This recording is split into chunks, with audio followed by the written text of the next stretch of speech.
e-Citizen. Komachielo, Director mochung' weche mag somo e Sub-County ma Baringo South Jojo Geyo owacho ni nitiere nok mar jopuonj 119 mapuonjo Junior Secondary School ka skunde mantiere kuonde ma jomaundu monje ji kinde ka kinde onge jopuonj kata achiel. Koloso Marigato Baringo South, Director nowacho ni skunde mane oyaw tok jomaundu monjogi pok ondikore kata nitiere e alwora makono ni kuonde maboyo manyalo keto ngima jopuonjre kama ng'awo.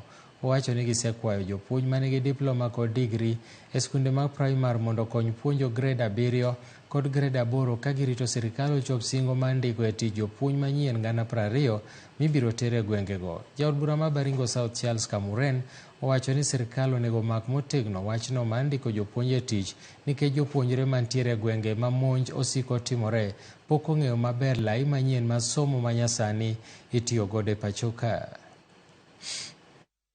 About 119 still required, meaning about additional 2 teachers per each school. But currently we are persuaded, because we have only 6 primary classes, we have persuaded teachers who are able, the teachers with diploma or graduates who are teaching in the primary schools, to join in and start helping in subjects that they can in grade 7 and 8. So that is what we are doing.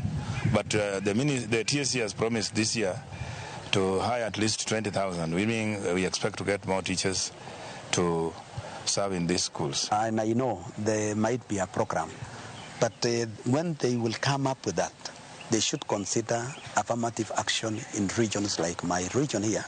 Because of banditry, because of challenges that we have undergone, we need, and I want to, because I have those who have graduated, we will need, when the moment they will be employing, they consider the residents of these bandit areas because they know how to survive and how to live and move with this population. So I call upon the government to consider us on that.